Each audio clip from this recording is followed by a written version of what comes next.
Hello बच्चों, class 11th में biology का यूनिट फर्स्ट के कुछ रैंडम क्विज टाइप के क्वेश्चन आज हम लोग डिस्कस करेंगे। जो वन लाइनर क्वेश्चन आप इसको कह सकते हैं, जिसका आंसर आपको वन लाइन में ही देना है। ये बच्चों के रिक्वेस्ट पे बनाया गया वीडियो है। देखते हैं। Name one phylum that is exclusively marine. एक ऐसा फाइलम बताइए जिसके मेंबर एक्सक्लूसिवली मरीन है, मतलब वो सिर्फ मरीन वाटर में आपको देखने को मिलेंगे, फ्रेश वाटर में उसका कोई भी मेंबर नहीं पाया जाएगा। तो इसका आंसर हो जाएगा टीनोफोरा। टीनोफोरा एक ऐसा किंगडम है जिसके सभी मेंबर मरीन वाटर में होते हैं। A plant that has seed but no flower and fruit. ऐसा प्लांट कौन सा है जिसमें आप कहते हैं कि सीड है लेकिन फ्लावर एंड फ्रूट नहीं है। तो हमें पता है कि नेकेड सीड वाली कंडीशन ये है, और नेकेड सीड हमें कौन से ग्रुप में देखने को मिलता है? जिम्नोस्पर्म में। Bacteria that can be found in extreme सेलाइन condition. ऐसे बैक्टीरिया जो एक्सट्रीम सेलाइन कंडीशन में भी देखने को मिल सकते हैं, यानी ऐसी कंडीशन पे जिसमें अदर बैक्टीरिया सर्वाइव नहीं करेंगे लेकिन ये कर लेते हैं। एक्सट्रीम कंडीशन पे जो रहे वो कौन से बैक्टीरिया है? Archie bacteria. Okay, Linnaeus used which kingdom of which type of classification you can say.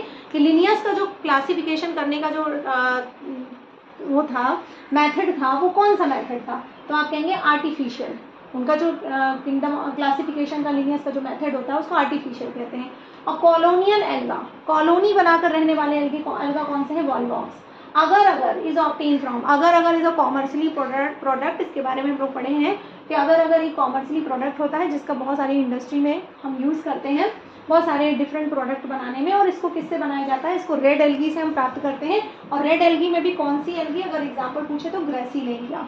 Most primitive vascular plant, सबसे प्रिमिटिव वैस्कुलर प्लांट अगर आपसे पूछा जाए तो कौन से होंगे? फर्न होंगे, यानी यहीं से वैस्कुलर टिश्यू डेवलप होना स्टार्ट हुआ। First plant to inhabit the land, सबसे पहला प्लांट का ग्रुप जो लैंड पर आया। अब आपको पता है कि जब लोअर से स्टार्ट करते हैं तो सबसे लोअर कैटेगरी में हमारे एल्गी आते हैं, और उसके बाद एल्गी के बाद ब्रायोफाइटा आते हैं। ब्रायोफाइटा को हम एम्फीबियंस ऑफ प्लांट किंगडम कहते हैं। Amphibians of plant kingdom. Amphibians ऐसे प्लांट, ऐसे लोग होते हैं या ऐसे ऑर्गेनिज्म होते हैं जो लैंड या वाटर दोनों पे बराबर सर्वाइव कर सकते हैं। तो ब्रायोफाइटा ऐसा ही है, ये वाटर में भी था और ये लैंड पे भी आने लगा, मतलब वाटर से लैंड की तरफ प्लांट मूव करने लगते हैं ब्रायोफाइटा पर से।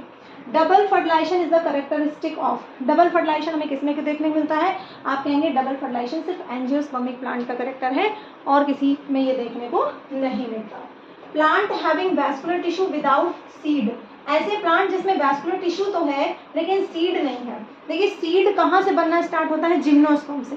सीड हमें जिम्नोस्पर्म से देखने को मिलता है। जिम्नोस्पर्म में नेकेड सीड होते हैं, उसके बाद एंजियोस्पर्म में फ्रूट के अंदर सीड होता है, कवर्ड सीड होता है। ओके, तो वैस्कुलर टिश्यू है लेकिन सीड नहीं है, तो कौन से प्लांट किंगडम हो जाएगा? ये टेरिडोफाइटा हो जाएगा।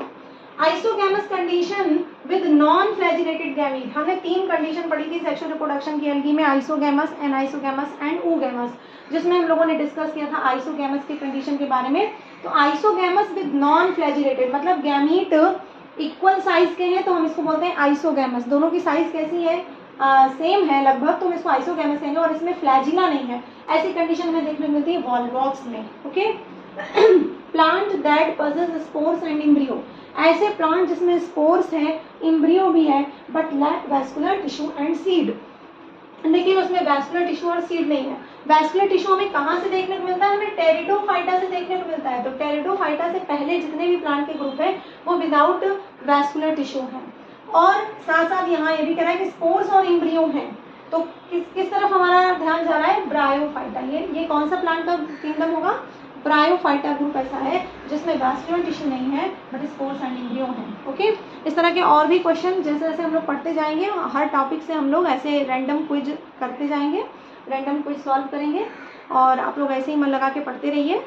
नेक्स्ट टॉपिक के साथ हम लोग बहुत जल्द मिलेंगे। Till then goodbye, keep learning.